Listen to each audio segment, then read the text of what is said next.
Assalamualaikum warahmatullahi wabarakatuh. Eh, Kali ini saya ingin menerangkan sebuah ilmu Al-Quran. Eh, Saat kita membacanya, kita akan bertemu dengan lafaz atau huruf yang panjang atau pendek. Nah, itu disebut ilmu tajwid.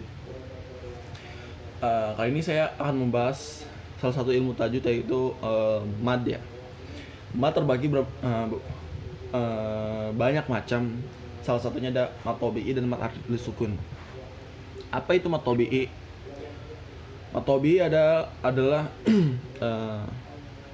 hukum di mana kita memanjangkan suatu bacaan hingga 2 harakat jika terdapat 3 syarat. Yang pertama, fathah atau huruf hijaiyah yang berharkat fathah bertemu dengan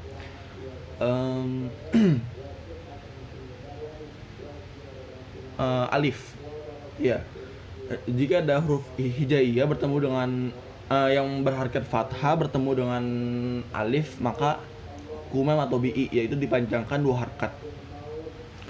Untuk yang syarat kedua, yaitu jika ada huruf hijaiyah yang berharkat dhammah bertemu dengan waw sukun, maka hukumnya juga sama, yaitu mad tabi'i, dipanjangkan 2 harakat atau 1 alif.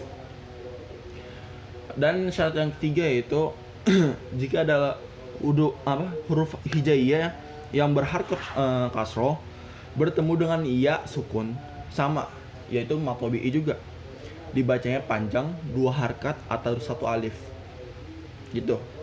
Contoh mad tabi'i, imanau wahtisaban. Iman, kan itu ada alif berharkat kasroh bertemu dengan ya sukun, iman, maka dipanjangkan 2 harakat. Iman 2 harakat. Itu contoh dari mad tabi'i. Sekarang lanjut ke ilmu tajwid yang kedua atau mat yang kedua, yaitu mat arid li sukun. Mat arid li sukun itu sama seperti mat tabi'i, tetapi dia ada di akhir kalimat atau di penghujung ayat tersebut, dan dipanjangkannya lebih panjang dibanding mat tabi'i yang biasanya. Yang biasanya cuma 2 harakat atau 1 alif. Ini bisa hingga 6 harakat atau 3 alif. Misal, alaihissallahu bi ahkamil hakimin. Nah, satu contoh lagi. Oh ya.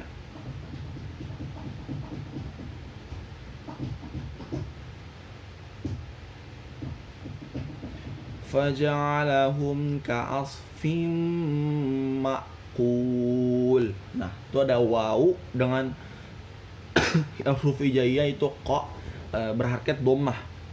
Seharusnya mad tabi'i kan ada di penghujung ayat atau di akhir kalimat itu, maka dibaca panjang 6 atau 4, atau bisa 6 bisa 4, serah, yang penting panjang. Lalu saya mau bahas 2 lagi. Ini bukan mat, tetapi yang pertama ini salah satu ilmu tajwid juga, yaitu nun sukun. Nun sukun atau tanwin. Nun sukun atau tanwin dibagi menjadi 5. Yang pertama itu izhar halqi, idgham bi gunnah, idgham bil gunnah, iqlab, ikhfa. Yang pertama izhar halqi,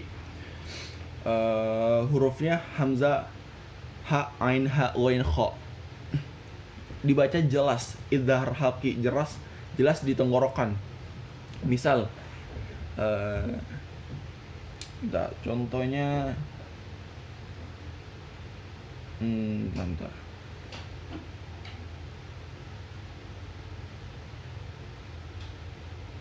In a khoz.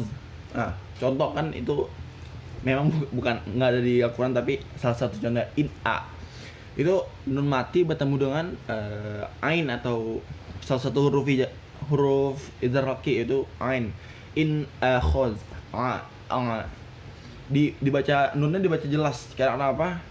Karena di depannya itu ada huruf idhar raqi, berarti syaratnya sudah terpenuhi, yaitu dibaca jelas nunnya in a gitu. Yang kedua idgham bigunnah. Idgham bigunnah itu artinya memasukkan dengan mendengung. Hurufnya itu ya, waw, mim, nun. Salah satu contohnya iya. Bukan. Apa ya? Bentar. Iya, anggap aja iya itu kan ada nunnya. Itu sama aja sih sebenarnya. Jadi yang dimasukinnya itu, yang kita baca itu seakan-akan tidak ada nun sukunnya, tetapi langsung ke iya-nya. Iya.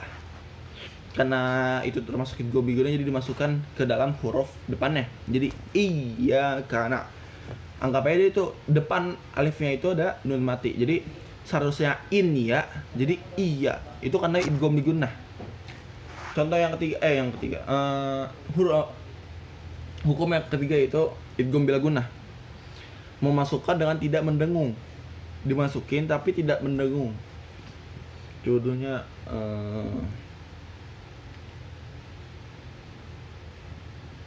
irro'a, nggak terlalu mendengung, jadi kayak kalau iya kan kayak mendengung gitu. Kalau arro'ah itu anggap aja ada nun sukunnya, jadi arro'ah kayak ada nunnya juga, terus ada rohnya juga. Jadi nggak terlalu dimasukin, terus juga nggak terlalu didengungin. Nah, yang keempat yaitu iqlab.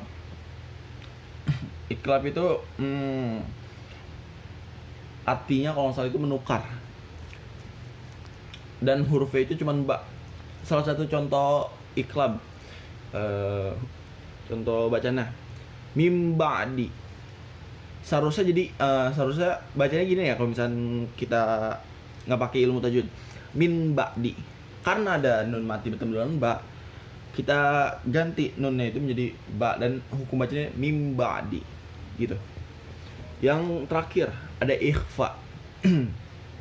Berarti mim sukunnya nanti aja. Ikhfa itu artinya samar-samar di bibir. Enggak. Samar ikhfa. Samar-samar. Nah, karena ikhfa itu huruf udah banyak. Ada bentar. Ingat. Pokoknya salah satu hurufnya ada 15. Kalian bisa search sendiri. Salah satu contoh bacanya, misal indahu min ni'matin tujza. Seharusnya kan jadi gini. Kalau tanpa ilmu tajwid, indahu. Karena ada di depan ada huruf huruf salah satu huruf ikhfa yaitu dal, maka dibacanya ida. Ada nya. Ida. Gitu. Ya. Sekian dari saya, kurang lebihnya mohon maaf. Bila taufiq wal hidayah. Wassalamualaikum warahmatullahi wabarakatuh.